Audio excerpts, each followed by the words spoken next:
País, buenas noches, Oye País. Yo soy Rudy González, gracias por acompañarme en esta hora. La tristeza que embarga a Color Visión, a los ejecutivos, a los que sirven de apoyo a la producción de los programas en Color Visión, a todo el personal de Color Visión, ha afectado, igual que a la nación, igual que a la sociedad, el fallecimiento inesperado de Carlos Batista Matos. A mí me ha golpeado duramente. Y lo sentí en el alma porque, así como dice Alberto Cortés, cuando un amigo se va, deja un espacio vacío que no lo puede llenar la llegada de otro amigo. A Carlos y yo teníamos una relación de amistad de siempre, por así decirlo. Recuerdo a Carlos cuando llegó al periódico El Caribe en los años 70, junto con José Francisco Labur,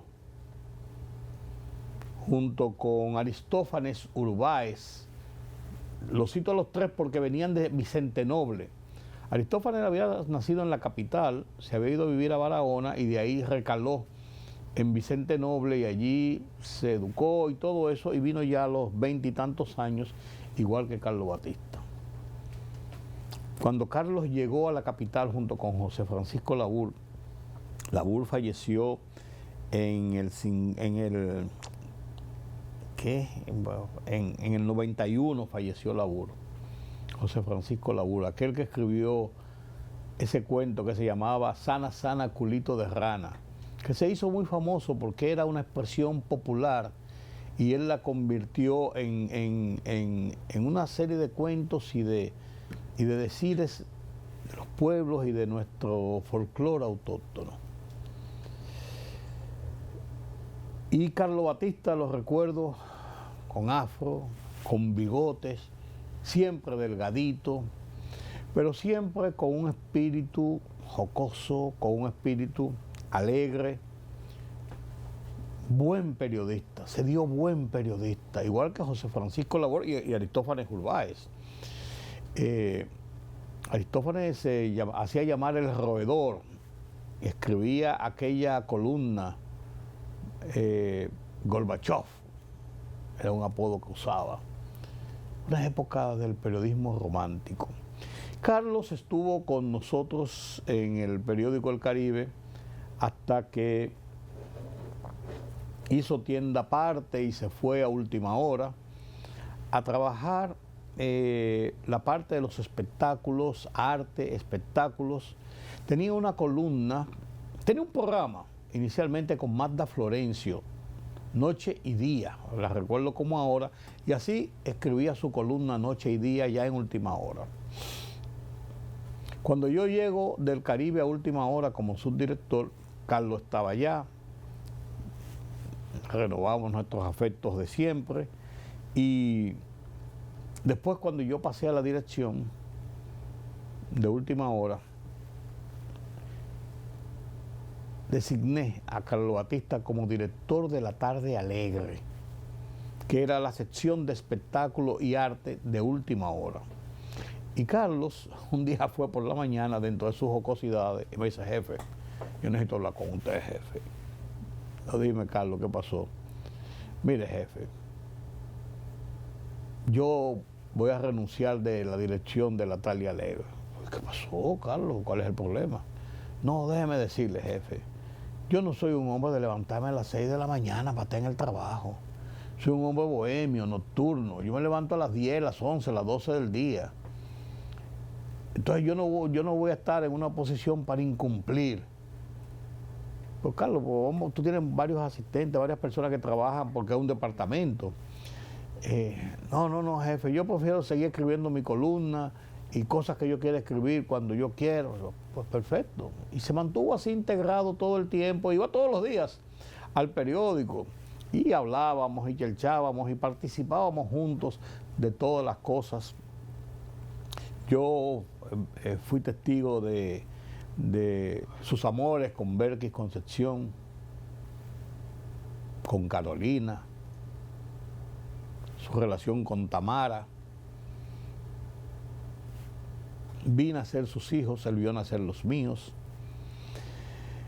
Y nomás el jueves de la semana pasada conversaba él con mi esposa Ingrid, que ella lo llamó para preguntarle algo y hablar, y hablan como siempre, y quedamos de juntarnos. Yo quiero pasar por allá un día de esto, ustedes tienen buenos vinos, aquí no se ve, Carlos. Sí, pero yo no quiero ir para allá, no me lo esté escondiendo, como decía él. Siempre con ese espíritu alegre. Tenía ese personaje del hombre más caro, del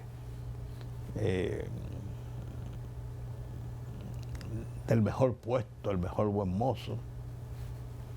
Un personaje bien hecho, bien llevado, que no le hacía daño a nadie, sino que un personaje que él mismo se había creado, de no comer ese tipo de comidas, cuánto. Yo recuerdo cuando nos juntábamos en la cafetería de allá del Listín, donde estaba a Última Hora, en la cafetería, esas altanangas que se daba Carlos Batista, y todos nos dábamos en la cafetería sus arroz con habichuela y moro y carne y todo ese tipo de cosas, comidas casi de obrero, diría yo.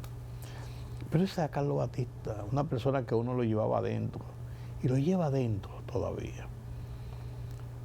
Esta semana es una semana de luto para Colorvisión, para los amigos de aquí de Colorvisión, para mucha gente que ha manifestado su pesar por el fallecimiento de Carlos Batista. No he oído una sola expresión negativa sobre el tránsito de vida de Carlos Batista por esta tierra, por los medios de comunicación, sino al contrario, elogios.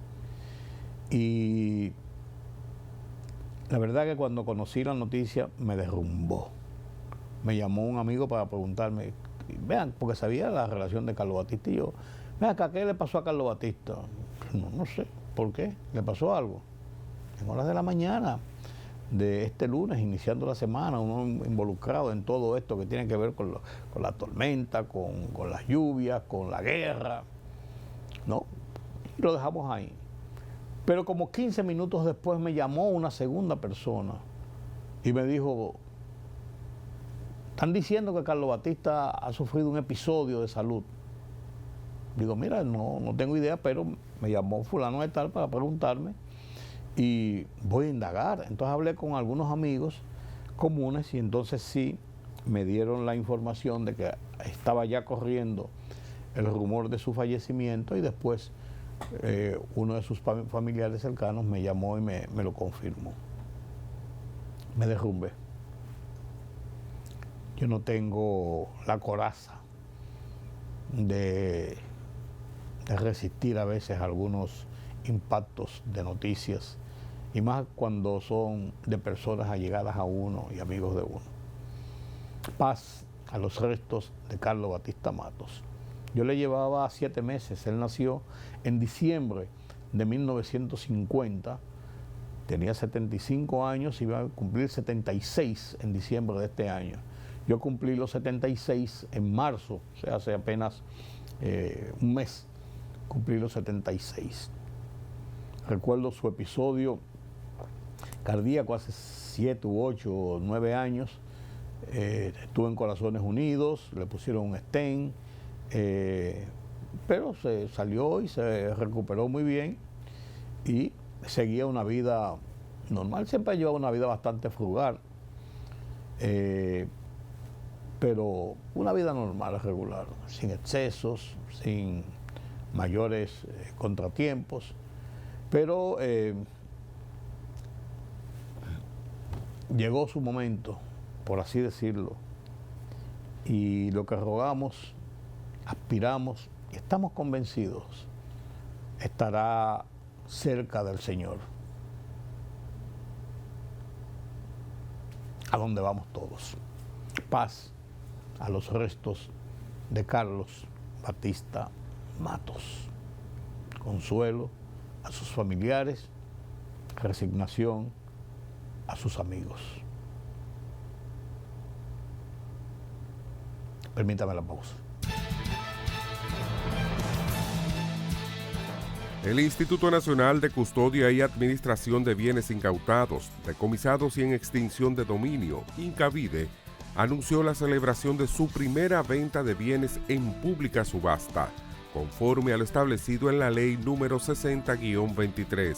En esta convocatoria, el Incavide pondrá a disposición del público una amplia variedad de bienes, incluyendo apartamentos, casas, solares, vehículos, joyas, yates, aeronaves y lotes de chatarras, marcando un hito en la gestión de bienes incautados por delitos como narcotráfico, lavado de activos y corrupción administrativa. Un nuevo análisis del Programa de las Naciones Unidas para el Desarrollo muestra avances significativos en la transformación institucional y eficacia de la justicia en República Dominicana, así como en su capacidad resolutiva, mientras señala desafíos persistentes de carácter estructural que limitan el acceso efectivo. El documento Transformando la Justicia, del progreso institucional al desarrollo humano, elaborado con datos del Poder Judicial y otras fuentes oficiales, destaca que el país ha logrado progresos innovadores en transformación digital, gestión judicial y avances en cumplimiento de plazos, precisó este lunes la oficina de Santo Domingo del Programa de las Naciones Unidas para el Desarrollo.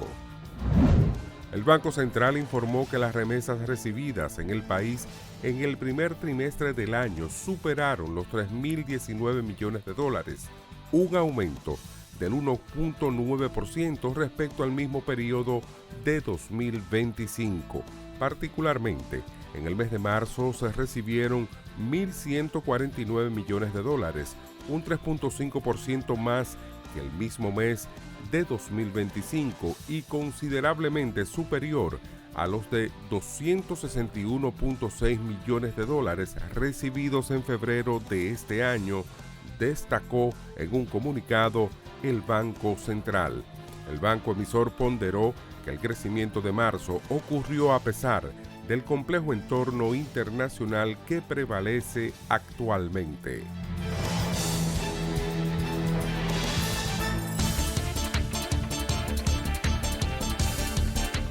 El pulso entre Estados Unidos e Irán se tensó hoy cuando Estados Unidos declaró que había impuesto un bloqueo a los puertos iraníes.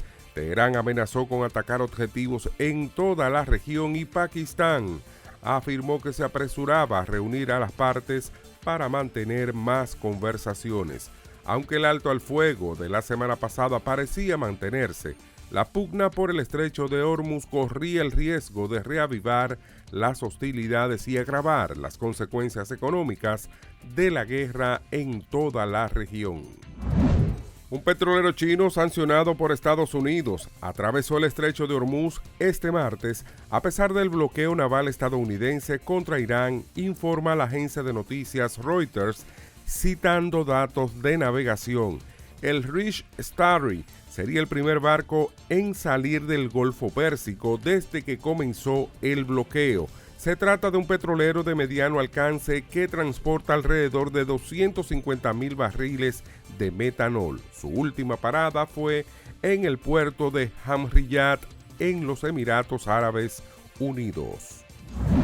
La primera ministra italiana Giorgia Meloni declaró que su gobierno ha tomado la decisión de suspender la renovación automática del acuerdo de defensa con Israel a la luz de la situación actual. El gobierno, teniendo en cuenta la situación que estamos viviendo, la decidió suspender la renovación automática del acuerdo de defensa con Israel. Así lo afirmó Meloni durante una rueda de prensa en el evento Vinitaly en la ciudad de Verona.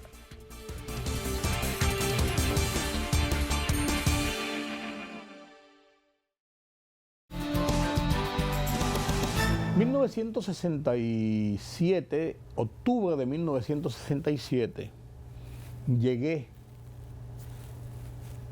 a la redacción del Caribe Y converso con Cuchito Álvarez, director ejecutivo en esa época del Caribe.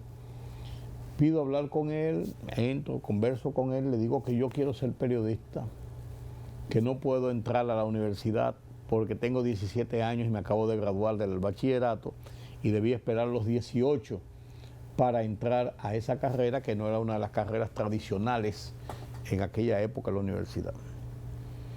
Y que de octubre a junio, yo cumplía años en marzo, para junio que comenzara de nuevo el semestre y la carrera,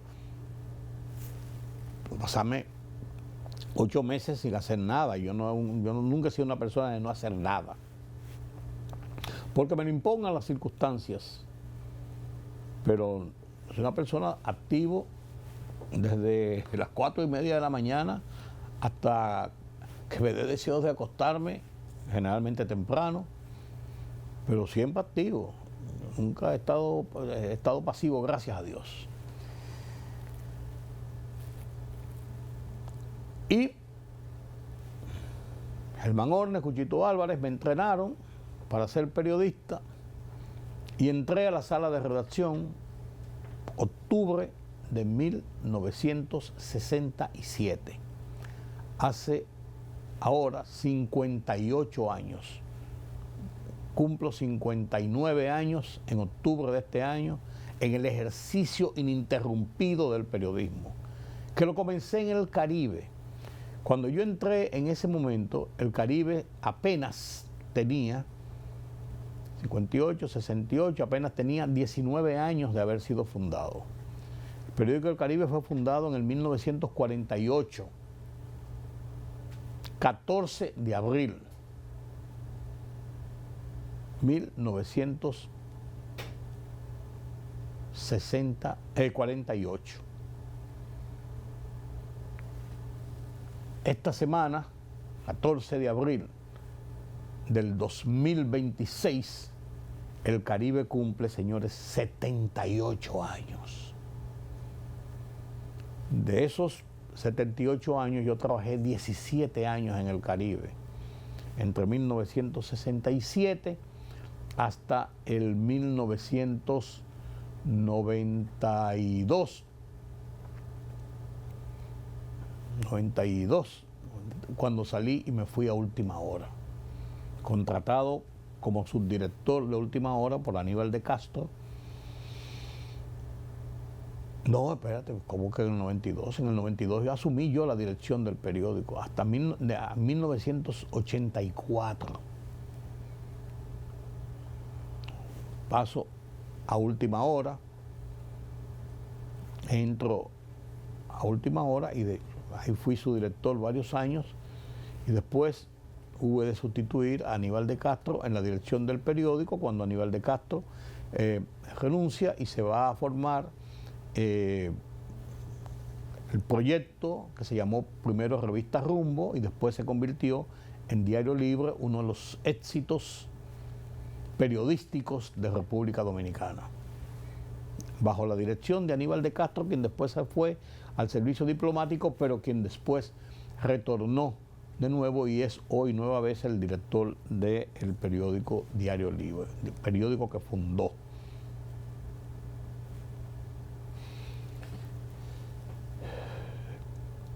Una experiencia inolvidable. Plasmo todo esto que le estoy contando y muchos otros detalles de mi paso y mi formación periodística en el periódico El Caribe, en mi libro, listo ya para salir, Prensa versus Poder, donde hago un relato de todas mis experiencias como periodista, son mis memorias. Y ahí relato ese paso por el Caribe y esa formación magistral de lo que fue la gran escuela del periodismo en República Dominicana. El que entraba al Caribe en la época de Germán Ornes y Cuchito Álvarez y Jaime Locuart, jefe de redacción, y pasaba unos años allí, salía formado como buen periodista, porque no había oportunidad ni forma de no formarse como buen periodista. Yo que llegué con todos los deseos del mundo y con una visión, vengo de la tradición de mi padre, que trabajó toda su vida en el periódico La Nación y después en el Caribe. Vengo de conocer el mundo del periodismo. Yo llevaba la idea, llevaba la decisión de formarme como periodista y lo logré. Y llegué a las posiciones más altas de esta profesión. Ser director de uno de los principales periódicos del país, que fue Última Hora por varios años, por muchos años. Y después de eso he seguido mi carrera periodística. Tuve nuestro periódico, Miguel Franjul y yo, hermanos de toda la vida del periodismo. Hicimos un ensayo de periódico por varios años que era diario a diario, luego de la grosera intervención del gobierno de Hipólito Mejía en los medios de comunicación del Grupo Baninter en el 2003, a propósito de la crisis económica que había generado el gobierno y que se justificaba con la crisis de Baninter. Pero en ese interín,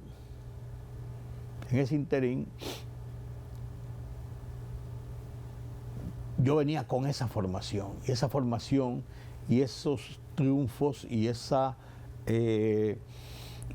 residuo del ejercicio del periodismo, las luchas por la libertad de prensa, el concepto claro de lo que es el buen periodismo, el periodismo objetivo,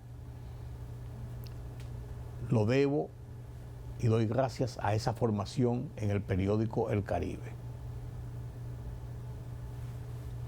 En 58 años de ejercicio del periodismo, nunca me han desmentido una información, nunca me han desmentido un comentario, nunca me han desmentido una acción periodística en la que yo haya participado. Y la razón es simple: ajustado a la objetividad y a la verdad. Eso lo aprendí en el Caribe. Lo aprendí de Germán Ornes y de Cuchito Álvarez. Y lo seguí luego con Aníbal de Castro cuando fui su segundo durante varios años en Última Hora. Fueron mis 3 jefes que yo he tenido. Hoy, don Germán Ornes, Cuchito Álvarez fallecido, y disfruto de una relación de amistad, de buena amistad con Aníbal de Castro. Esa formación ha valido el ejercicio profesional de mi vida, que he transmitido a muchas generaciones de periodistas. Me da una satisfacción enorme cuando yo me reúno con cualquiera de los periodistas que pasaron por, muchos periodistas que pasaron por mis manos, que trabajaron conmigo, de quien yo digo soy su compañero. No fui su jefe, aunque Carlos Batista me decía jefe todo el tiempo. Muy buenos periodistas, brillantes reporteros, columnistas, cronistas, que pasaron por mis manos. Siento esa satisfacción cuando muestran agradecimiento y satisfacción de haber compartido juntos la redacción y el hacer del periodismo. Y eso se debe al Caribe, una institución periodística de República Dominicana que cumple 78 años. Germán Ornes, su fundador, después de la desaparición de Germán Ornes, ha pasado varios directores, y de la salida de Cuchito cuando se fue al periódico El Nacional y luego el periódico Hoy hasta su muerte. Han pasado varios directores y ha pasado a varias manos de propietarios, las últimas, hace ya varios años, de los empresarios prestigiosos y reputados Manuel Estrella y Félix García, dos personas que han mantenido por todo lo alto lo que fue la característica de siempre del Caribe: las luchas por las libertades y un libre ejercicio de la libertad de prensa, de opinión, de expresión en República Dominicana. Enhorabuena para ellos y a su director Nelson Rodríguez, director del Caribe y ahora de Multimedia del Caribe, de todo el equipo, quien trabajó con nosotros incluso en los medios del Grupo Listín. Y ahí está en una fotografía cuando salíamos Miguel Franjul y yo con el retrato, Miguel Franjul en las manos de don Rafael Herrera, cuando la grosera intervención del gobierno en ese grupo en el 2003. Ahí está Nelson al lado de nosotros. Trabajaba en esa época en el periódico Listín Diario de nuestro grupo. Enhorabuena al Caribe por este aniversario. Enhorabuena.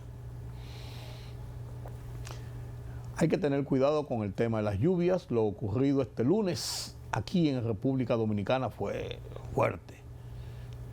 Parecía un tornado, granizadas incluidas. Y las inundaciones, con la advertencia de que es un temporal que lleva ya 45 días, decía doña Gloria Ceballos, la directora de meteorología, y que esto va a continuar. El gobierno ha sido presto en las atenciones, en la ayuda a la gente y a mantener en alerta a la población. Ojalá que este temporal que nos afecta pase. Como ojalá nos pase también el temporal de la situación de la economía, afectada por los temas de la guerra o de las guerras. Primero la de Rusia y Ucrania y ahora la del Medio Oriente, Irán, Estados Unidos, Israel. Sus efectos en los precios del petróleo y el combustible que representan realmente serios problemas y serios trastornos a las economías como la de República Dominicana. Pero seguimos en la lucha, seguimos echando el pleito, como se dice. Porque allá el pleito es bélico y de poderes. Aquí los reflujos de lo que representa para nuestra economía, para nuestro desarrollo, para nuestra cotidianidad, esos coletazos de la situación económica mundial. Así las cosas, la plataforma Deutsche Welle presenta un panorama de lo que representa esta economía subyugada a los precios del petróleo de cara a la guerra. Lo comparto con ustedes a continuación. El presidente estadounidense Donald Trump ha impuesto desde este lunes un bloqueo parcial a los puertos iraníes en el estrecho de Hormuz después del fracaso de las negociaciones de alto el fuego durante el pasado fin de semana. Este paso marítimo se ha convertido en la principal herramienta de presión de Irán en su guerra asimétrica con Estados Unidos, que junto a Israel inició hace 6 semanas este nuevo conflicto en Medio Oriente. Aunque estos ataques causaron fuertes daños y víctimas, no lograron el objetivo de derrocar al régimen en Teherán ni de frenar su programa nuclear. La crisis ha escalado, entre tanto, a nivel global. Irán cerró de facto el estrecho por donde transitaba cerca del 20% del petróleo y el gas mundial, disparando los precios energéticos y afectando exportaciones clave como los fertilizantes, con impacto en la producción de alimentos. Trump busca ahora contener las consecuencias del conflicto y su impacto económico. Y siguiendo este asunto muy de cerca, por supuesto, está nuestra corresponsal financiera en Nueva York, Ana Nieto. Ana, contanos en detalle cómo puede afectar este bloqueo a los precios del petróleo. Depende de cómo se vaya materializando. El bloqueo afecta sobre todo a Irán, que es el país que ha tenido más barcos transitando por Hormuz, casi un centenar de ellos durante todo el conflicto. Y si otras flotas de otros puertos no se mueven, entonces habrá aún menos oferta en el mercado, una oferta que principalmente va dirigida a Asia, especialmente a India y a China.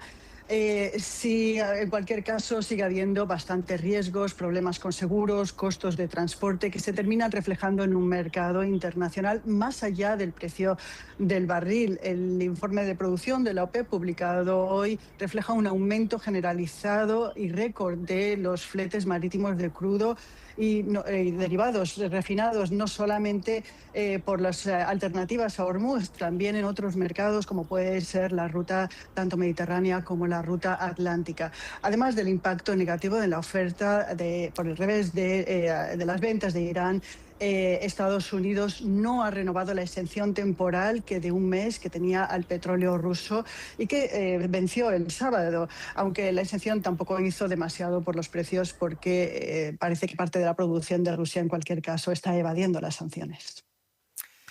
Sin embargo, Ana, al decir Trump en esta jornada que se mantenían las negociaciones con Irán, el precio ha cedido en cierta medida y empezó a cotizar por debajo de los $100. ¿Hay cierta complacencia en los mercados?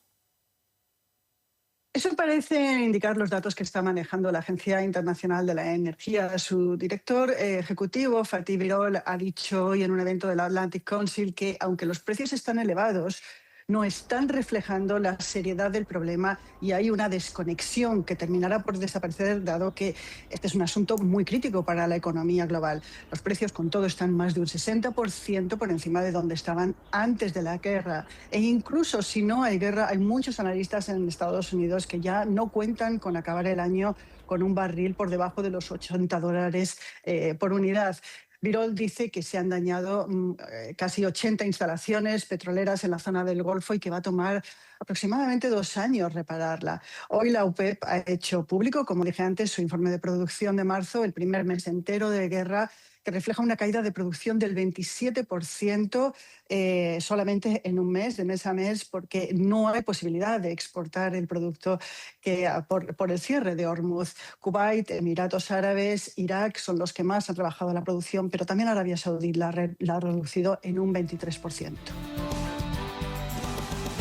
La libertad solo reside en los estados en los que el pueblo tiene el poder absoluto. Por el respeto a los valores democráticos y la dignidad del pueblo dominicano, El Rumbo de la Tarde, plural, objetivo, comprometido siempre con la verdad. Con Georgie Rodríguez, Rudy González y Ramón Colombo.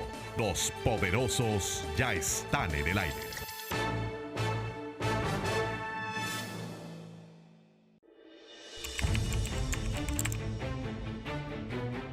Periodismo de investigación, columnas, opinión, análisis, reportajes de fondo.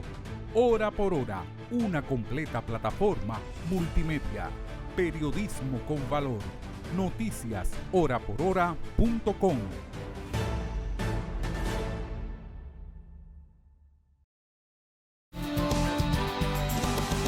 Gracias por continuar con nosotros aquí en Oye País. El tema de la guerra en el Medio Oriente prácticamente está asignando al mundo.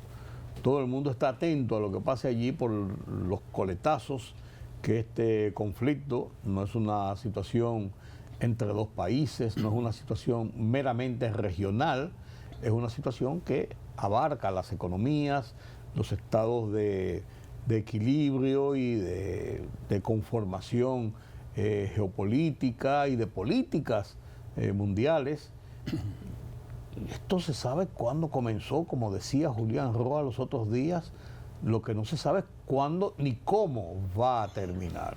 Usted puede pensar lo que usted quiera, pero con las cosas que pasan día a día, como ahora con estos intentos de acuerdos de paz, que algún lugar tendrán que recalar finalmente, pero mientras tanto seguimos en tensión.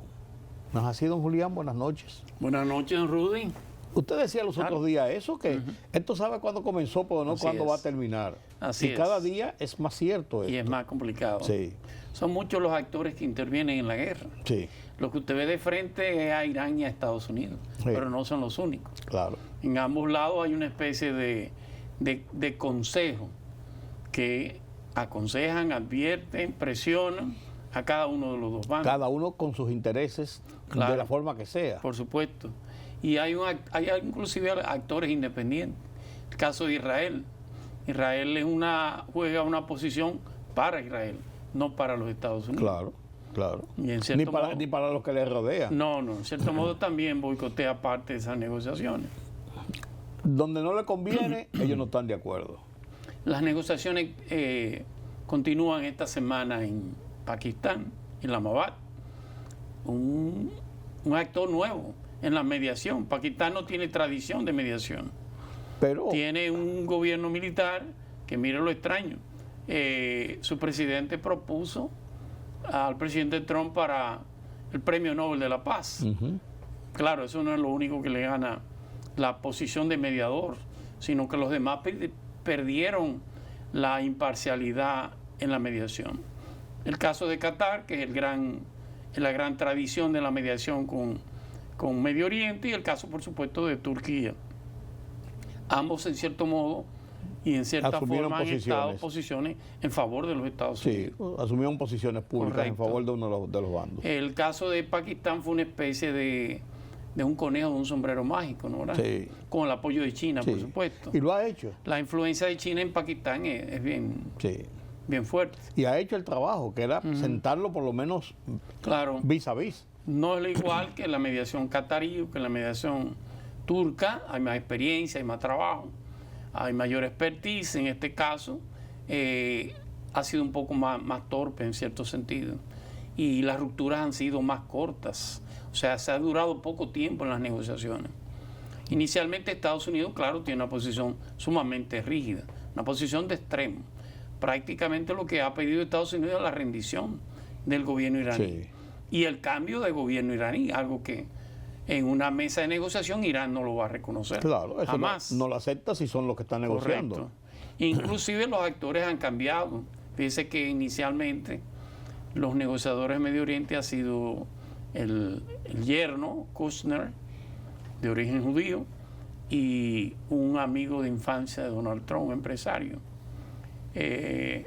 Will Wilcott. Han sido los grandes, con éxito, por supuesto. Pero llevaron un cuarto bate.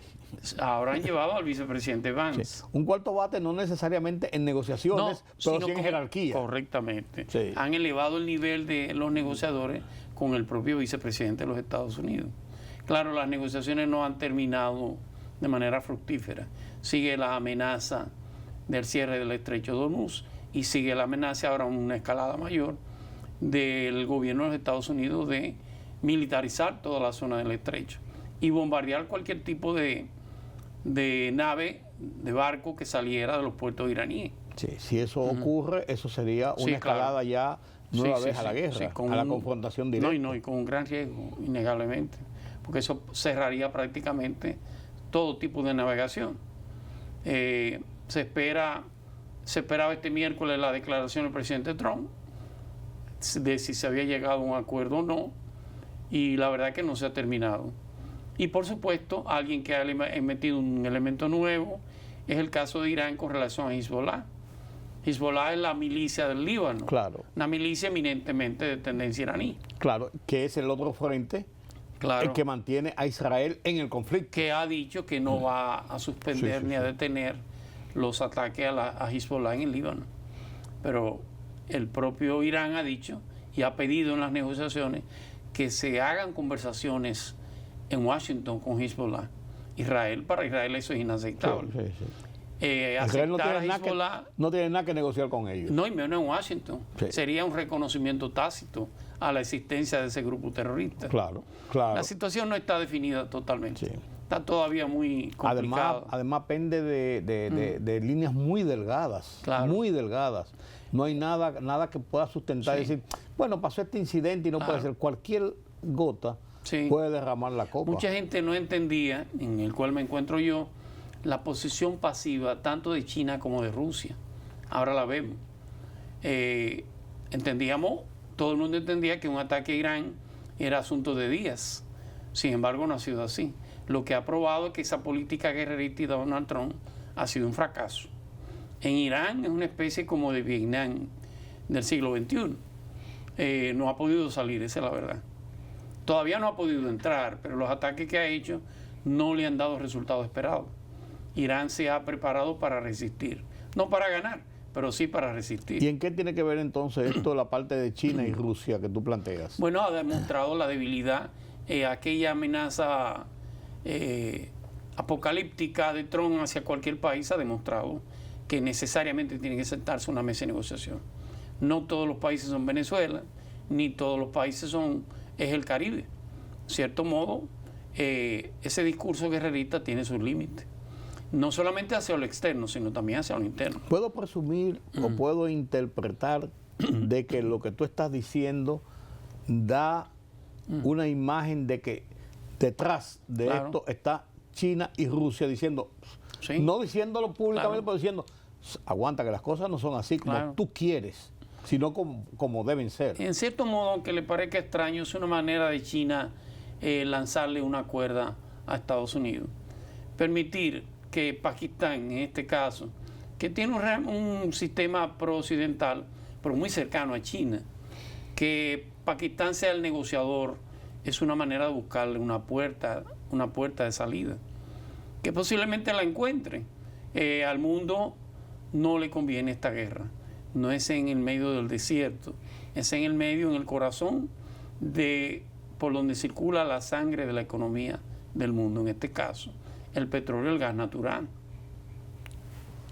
Y si los Estados Unidos insisten en su posición, ¿habría entonces sí una posición ya oficial pública de China y de Rusia quizás, o no? ¿O se mantienen detrás del telón? China necesita la economía norteamericana. Las amenazas de los aranceles son reales. Ellos están dispuestos a soportarla y a resistirla. Me ponen un 100%, te pongo un 40%. Pero sucede que yo tengo mayor exportación. Yo lo resisto, tú no. Yo tengo un sistema planificado y centralizado del poder. Al pueblo chino usted le dice no hay leche mañana y nadie va a salir a protestar. Ni a buscar leche. En Estados Unidos subió 30 centavos de dólar y hay una protesta cuando sube el precio de los combustibles. Son sociedades diferentes. Por lo tanto, el control social es distinto. Pero en todo caso, hay que decirlo, hay que buscar, tanto Rusia como China entienden, que igual que la Unión Europea, que hay que buscar una solución a la guerra, que no necesariamente va a ser la que quiere Estados Unidos. Tiene que ser en una mesa de negociación, no bajo rendición de nadie. Entonces, en conclusión, esto no está definido. No, claro que no. No podemos vaticinar en 48 horas o en 30 días o en 6 meses esto tiene tal o cual salida. Seguiremos esperando a noviembre. Sí. Noviembre es el deadline, que es las elecciones de medio término. Norteamericanas. Claro. Si de aquí a allá la economía no se deteriora. Estados Unidos está ante una amenaza casi consumada de una inflación. Sí. Pero tiene una amenaza de que los grandes centros de producción de manufacturas producen menos. El tema del petróleo, la guerra.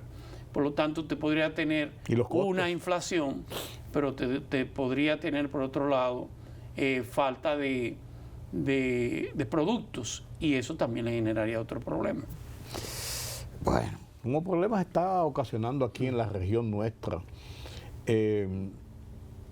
Vemos cómo en Perú el inestable políticamente Perú gira a la derecha, porque cualquiera de los dos que llega al final, tanto López, ¿cómo se llama? López Arriaga y Keiko Fujimori representan la derecha, uno más extremo que otro por la derecha, lo que indica que el camino es hacia la derecha, aunque como tú decías, nada más y nada menos que la semana pasada, el que llega a la presidencia de Perú tiene que estar pensando en los pantalones cortos que va a usar en la cárcel. Así es.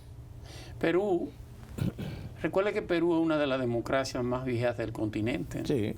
Y tuvo de los partidos más viejos del continente.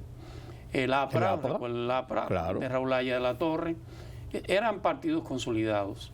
Todo eso, igual que Colombia, con el Partido Conservador y el Partido Liberal, terminó desgastándose. O igual que Venezuela, con los adecos y los copellanos. En el Perú, en la década de los 90, entró en una etapa del populismo. Y sobre todo, con las modificaciones constitucionales, cualquier outsider podía ser candidato del Perú. Los partidos se disminuyeron, los partidos se debilitaron, y cualquiera con una agrupación política simple, pequeña, podía llegar a la presidencia. ¿Cuál fue el resultado? Que llegaron un sinnúmero de empresarios, algunos, otros populistas que no conocían. Tipo Pedro Castillo, por ejemplo. No, usted tiene el caso de PPK, ¿cómo se llamaba? Pablo Kuczynski, o el caso de Castillo, el profesor, o el mismo caso, bueno, con excepción de Alan García, que era un veterano político, o el político, caso de Ollanta Humala, sí, que era un militar. Sí. Con excepción de Alan García, todos eran improvisados y terminaron destrozando a Perú. Y el propio Alan García terminó de la forma más trágica. Terminó con el caso de Brecht suicidándose. Y por supuesto el Perú, su sistema constitucional lo alteró de manera tal que ellos tienen lo que se llama la muerte súbita. O el Congreso destituye al presidente, o el presidente destituye al Congreso. Como lo tiene Ecuador también. ¿Cuál es el resultado? Que en Perú hay un golpe de Estado. Bueno, en los últimos 6 años, en los últimos 10 años han tenido 6 presidentes. 8 presidentes. 8 presidentes. Estaba contando. Sí, una locura. Una locura, una locura. Y parece que ahora va a ser igual. En el caso de esta segunda vuelta, que la favorita en primera vuelta fue Keiko Fujimori, va a pasar, presumo yo, lo que pasó en el proceso anterior. Para la segunda vuelta de junio, los dos que se quedaron en segundo y tercer lugar van a terminar aliándose. Sí, hay un antifugirismo, aunque es un partido fuerte, pero hay una especie de temor hacia otro regreso de Fujimori al poder. En este caso con su hija, que es el mismo caso de Colombia. Álvaro Uribe es posiblemente el líder más fuerte, pero hay una especie también de temor. Entonces siempre hay una especie de alianza contra Keiko Fujimori, que es posiblemente lo que pase en el mes de junio.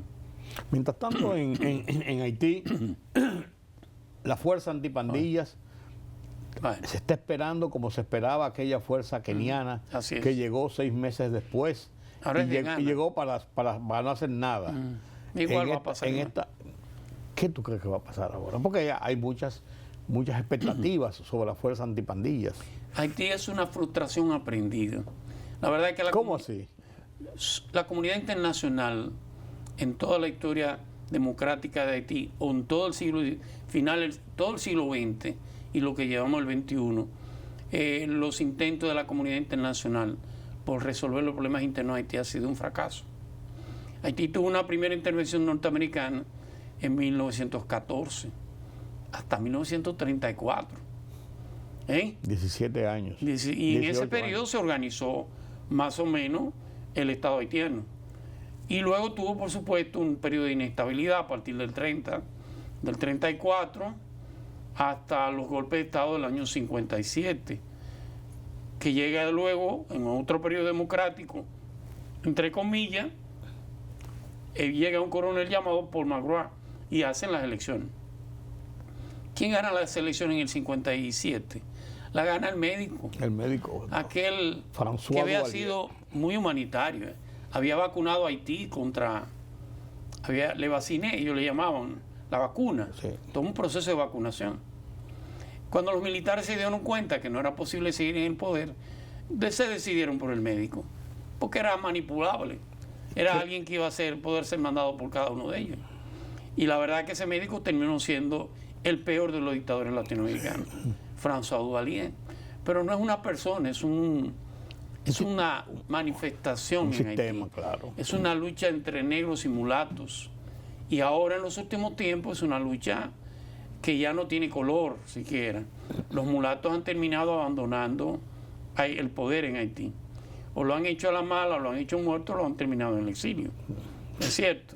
Terrible. Quien gobierna Haití es la clase más baja en términos políticos y en términos académicos en Haití. Y por supuesto, al final, esos grupos, sobre todo los empresarios, sobre todo a partir de un error de la comunidad internacional, con la salida de los Duvalier en el 89, cometieron un error que Haití está pagando hoy en día. ¿Cuál es? La eliminación del ejército. Se entendía que Haití era Suiza y que si se colocaba una policía, la policía va a poder tener control.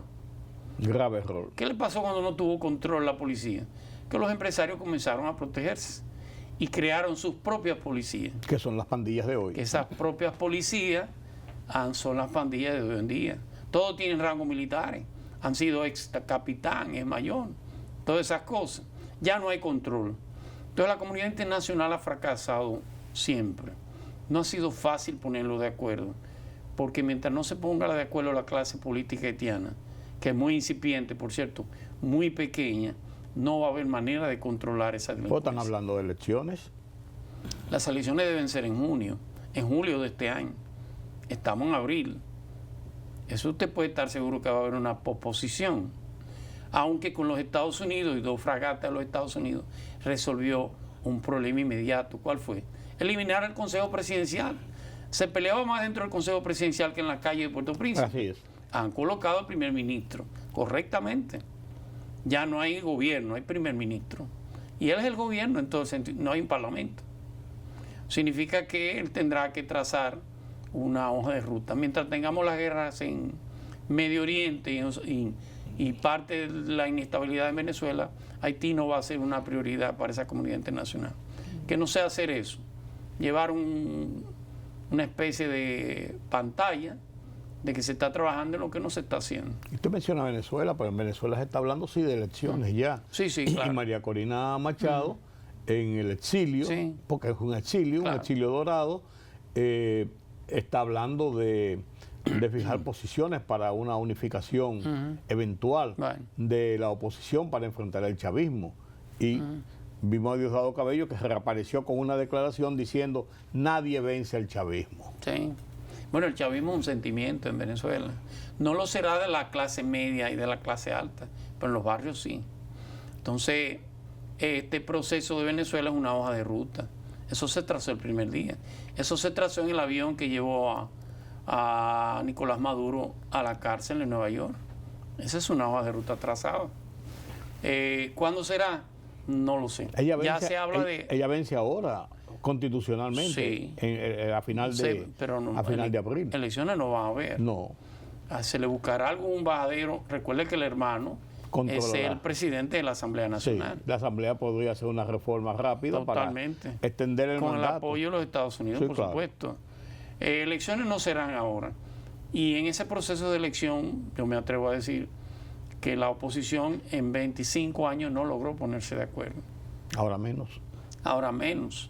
La oposición en Venezuela sale de los 2 grandes partidos, de los adecos y los copellanos. De hecho, María Corina Machado es hija de uno de los líderes de los copellanos, como lo es Ledesma, el exalcalde Ledesma, como lo es Leopoldo López, como lo es Enrique Capriles, que innegablemente ha sido el más inteligente, el más político de todos.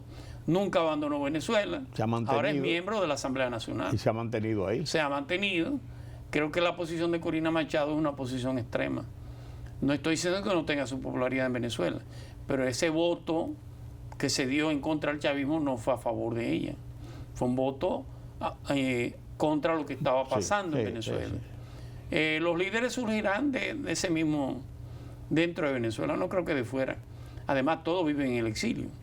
Va a ser un poco difícil ponerlo de acuerdo. Parece vivir Venezuela un paraíso ideal bajo el manto del padre protector que se llama Estados Unidos. Bueno, y como que, porque uno pensó que a esta altura del juego iba a haber cierto, pero la cosa ha ido al contrario, de bien en bien. Bueno, le guste o no, lo primero que quiere Venezuela es comer. Sí. Y si hay más dinero por venta de petróleo, si se eliminan las restricciones del embargo, sencillamente el gobierno come. Y después que come se le va a olvidar el chavismo y todo eso. Sí. Y más ahora con los precios del petróleo. No le quepa duda, porque Venezuela estuvo en la extrema pobreza, hay que decirlo. Ellos recuperarán su democracia. Le tomará tiempo, como es normal. Esta señora este gobierno es un gobierno de transición que podrá durar 1 o 2 años más. Y luego irá a un proceso democrático, innegablemente. Y en el interín, más democrático, entre comillas. Y en el interín porque los candidatos tendrán que ser identificados con Washington y bendecidos por Washington, innegablemente. Que en el interín le cantan 40 años o cadena perpetua a Nicolás Maduro. Yo creo que no. Ellos podrán cantarle 20, 30, 40 años, pero él termina siendo indultado. No, está bien, pero de que se lo van a cantar, se lo van a cantar. Sí, sí, claro, no le quepa la menor duda. Gracias, don Julián. A usted. Gracias por este recorrido sobre la situación internacional. Mejor no pudo ser. Hemos abarcado desde la guerra hasta las expectativas con Venezuela y Haití. Mañana nueva vez analizamos temas de interés nacional e internacional aquí en Oye País. Yo soy Rudy González. Pasen un feliz resto de esta noche. Hasta mañana.